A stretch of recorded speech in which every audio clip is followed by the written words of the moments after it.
Okay, hello everybody. It's the Skeptic and the Mystic. Deb and Heather here. We are on episode 34, and I'm throwing curveballs at Heather because she likes planning, and we had a plan, and I just said, let's change it. I said, okay, I'm just buckling in. Stations now. Exactly. It fits with what I want to talk about because it's kind of about getting out of your comfort zone on some level. But I think the episode title is Snakes, Symbolism, and Signs from the Universe. So I just have had, like, over this last few days, some interesting things that I just thought would be cool to talk about. So, because I wonder how much generally as a whole we miss signs. We miss the things that the universe is trying to tell us. And so when you start to tune in and notice them, it kind of just rattles your brain. But to me, at this point, it's like humorous. I'm like, okay, that's actually funny. So this story is, I don't know how many people that are currently watching this follow my stories, but yesterday I did post a picture of the first time I've ever seen a rattlesnake. I've lived in Arizona for 17 years. Arizona is known for snakes, scorpions, some scary wildlife. I've literally never seen a snake. I've seen a dead one on the side of the road. I've seen them at the zoo. I've never just encountered a rattlesnake, or unless maybe there's been one near me hiking and I just didn't notice it, but I've never seen one. And yesterday I saw my first one, which was intense. But at first I was just like, nope, F you, I'm done. Like, no snakes. I don't love snakes. I love living things. I sometimes have a hard time seeing the beauty of snakes, but you love them, but you don't have to. What's that? You can love it and not like it all at the same time. It's like people. There's certain people you can love, but you don't like them. Exactly. And I kind of did come to that conclusion where I think in one of the Tosha Silver books, she talks about seeing a spider and then realizing, like, you're one of God's creatures. What are, like, you are me, right? Like, what are you trying to tell me? So in hindsight, thinking about the snake, I just had this epiphany in that, yesterday was Sunday. Saturday morning, I was in a yoga class, taking a yoga class, not teaching a yoga class, but taking one. And I was noticing in the last several times that I've been in yoga class, like, we start with that settling in and, whatever it is, sometimes it's child's pose, whatever you're doing, like, I keep getting crazy freaking itchy the second we start the class. And I'm like, why? I like moisturize, like, I drink plenty of water. Like, why is my skin so damn itchy? And I go down this, like, spiral. But on Saturday, I don't even know if the teacher said something or what, but we were in child's pose and I started getting that itchiness, like, all the way down, outside my arms, down my back as I was stretching. And all of a sudden I was like, maybe you're shedding some layers, right? Like, I'm really actively trying to transform some things in my life. So I got this, like, it's like a snake shedding its skin. Just enjoy it. Like, this is proof you're growing, right? Like, you're here, you came to yoga because you wanted to expand, right? So I just, like, sat there and was like, I love this itching, which I know to some people, they're like, give me a freaking break. Not that I love the itching, but I was able to kind of think of it in a different way so I didn't have to reach down and scratch it. Like, I was like, this is, like, an interesting sign. Yeah. And then I also teach yoga on Sunday morning. So Sunday morning, I'm teaching a yoga class. And I kind of went with this whole theme of, it just was like what's speaking to me, which often is how I teach my classes. I just sit down and I'm like, I don't know what's going to come out of my mouth. I just start going. And so I was kind of asking the students to, at first, think about the stories you're telling yourself about yourself when you've just arrived. You're here, you came as you are. What are the 3 archetypes you're embodying, or 3 characteristics that you would say are currently describing yourself? And then, we all generally have a version of ourselves we want to become, right? Like, there's usually something you're working toward.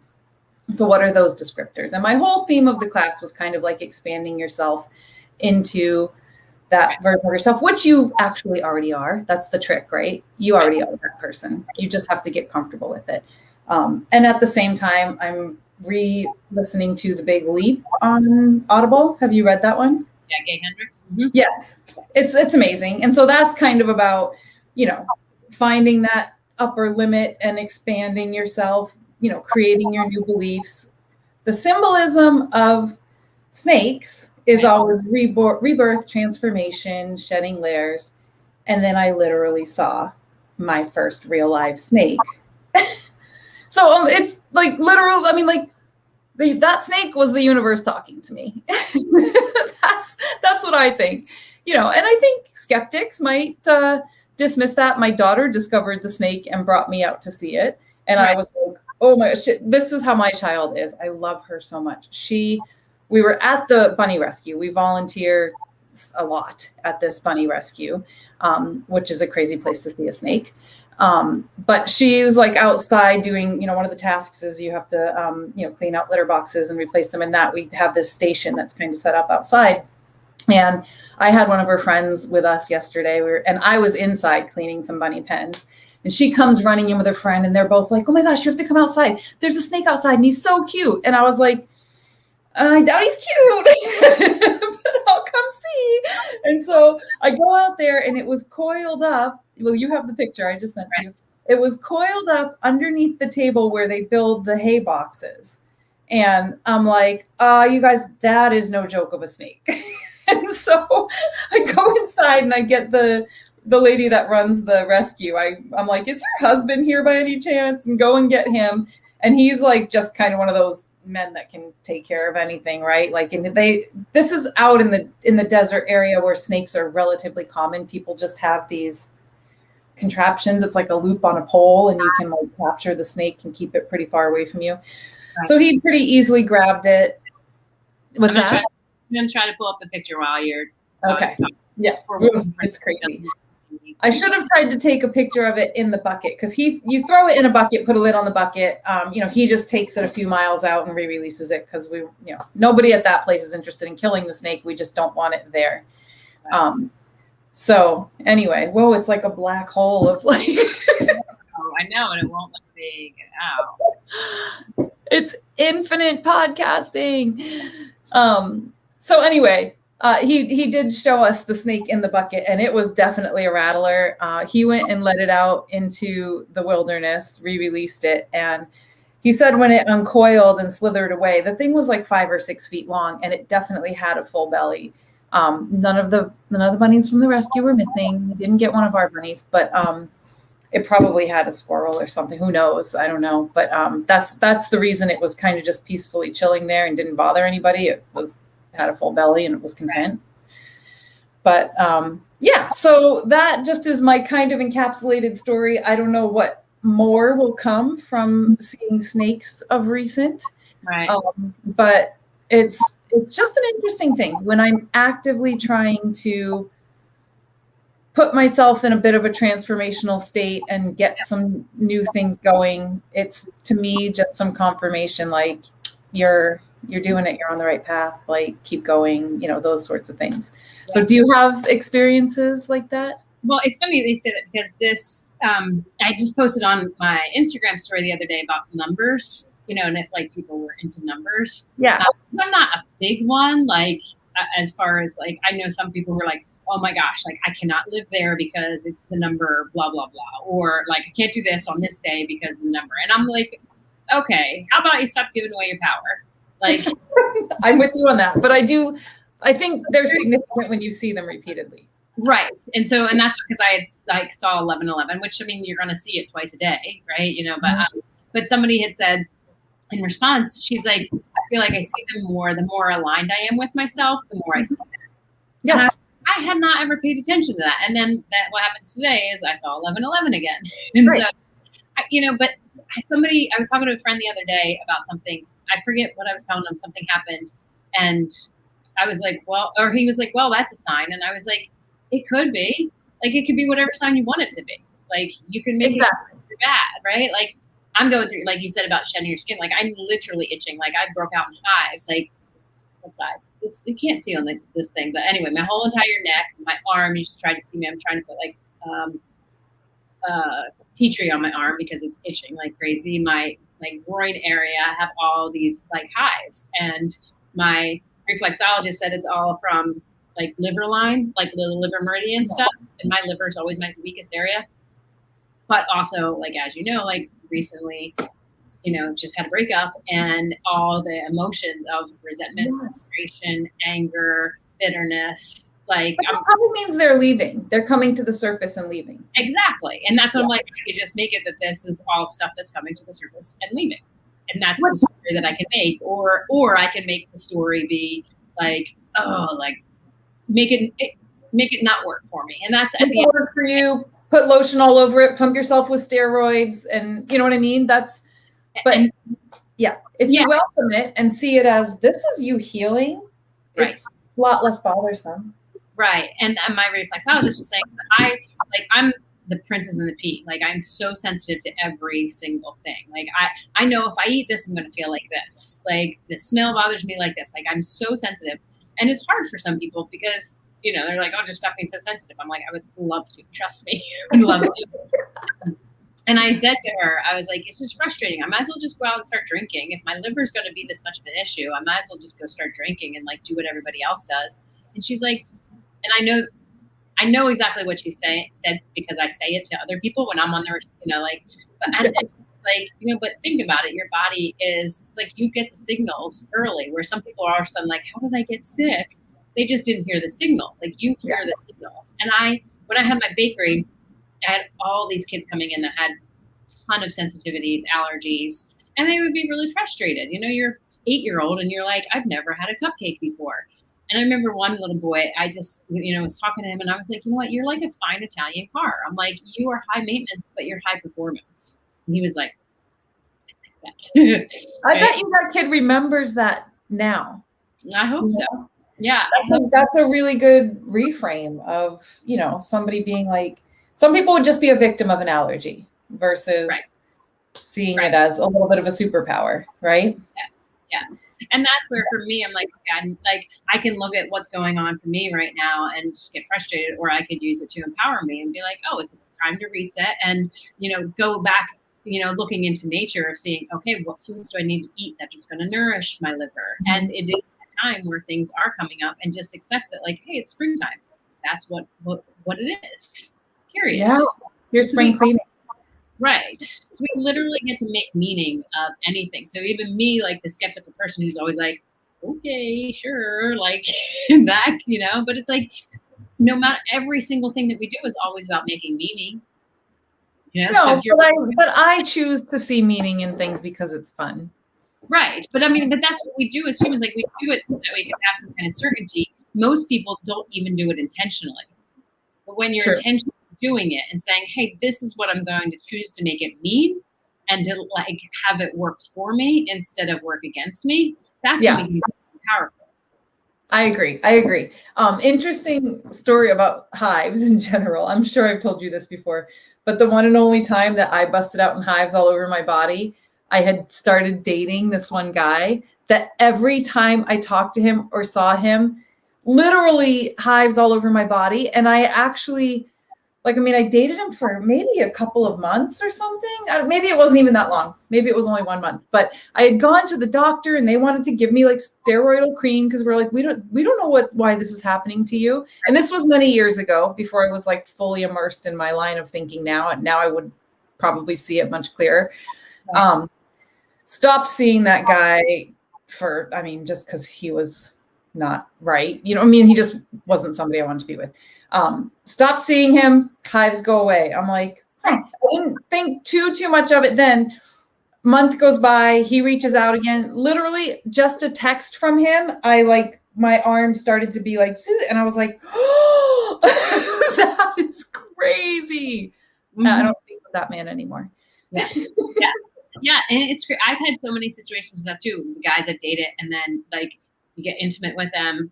Well, if I got intimate with them, and then I'd have these random weird things break out on my body, like just all these weird things. And I've learned, for me, it is a sign. I use it as a sign that my body's like, nope, rejecting that person. You know, I never even actually like had sex with that guy. Right. Thank God. What would have happened to me? I wonder. Oh my gosh. Right? Yeah. Oh my God. Yeah. Crazy. But yeah, it is interesting how, like you said, we can make meaning of anything, but sometimes it's like it's glaring, loud signals. Yes. Yeah.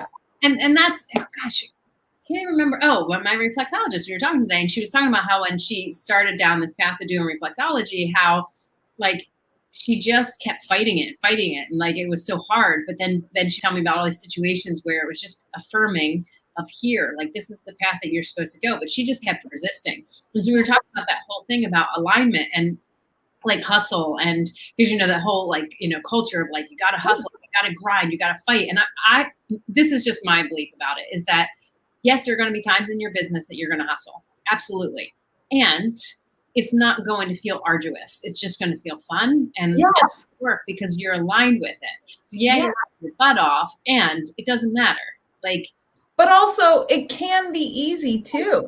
Yes. Yeah. Well, and that's the thing, is you're working your butt off, but it's fun and easy. And you're like, well, what else would I be doing? Of course I'm doing this. Yes.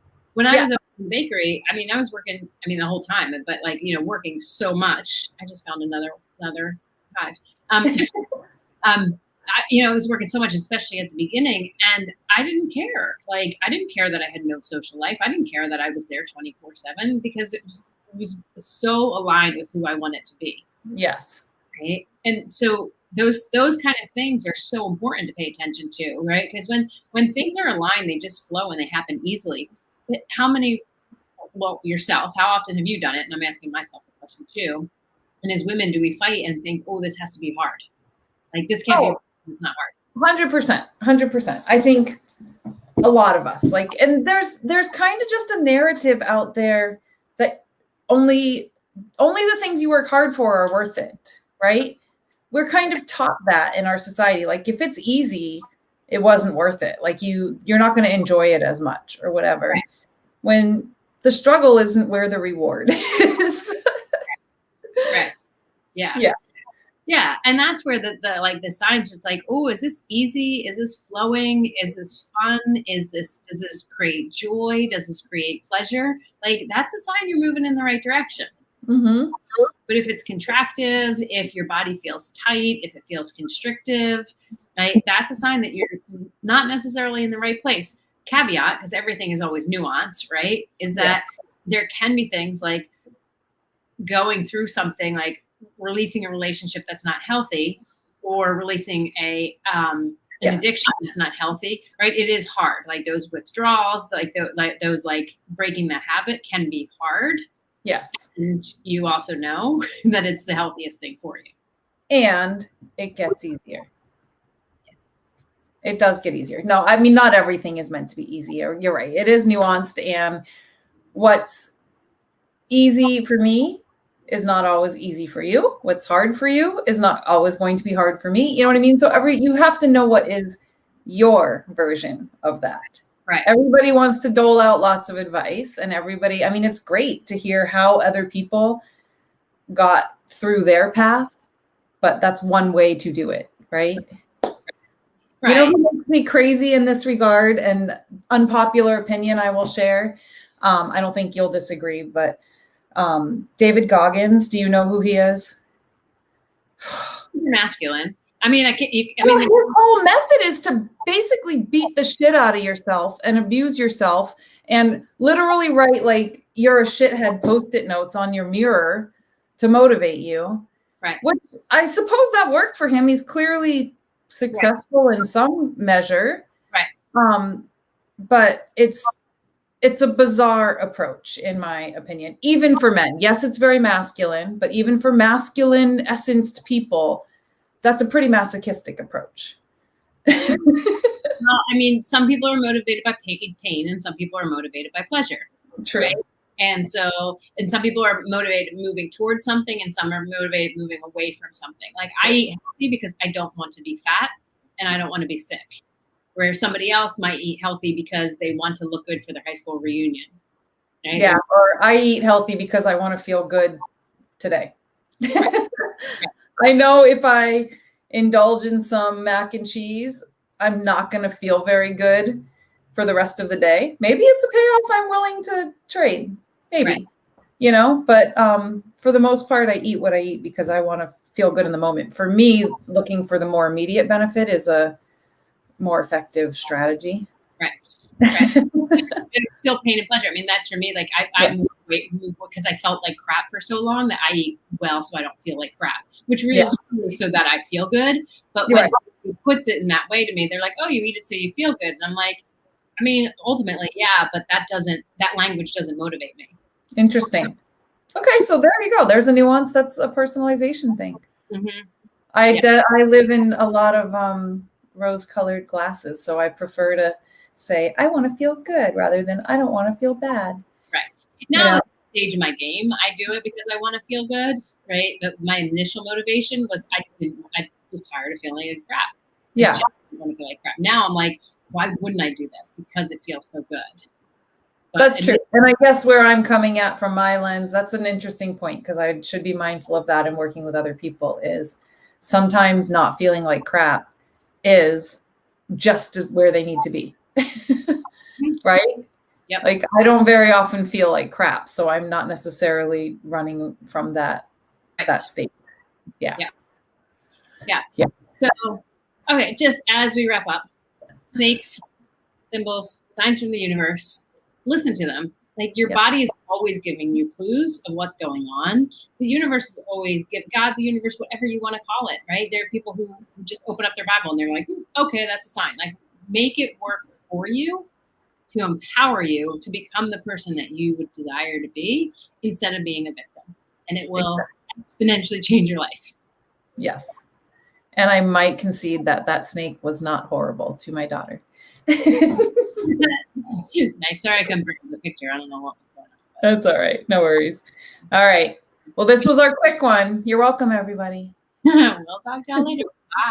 Bye. Bye.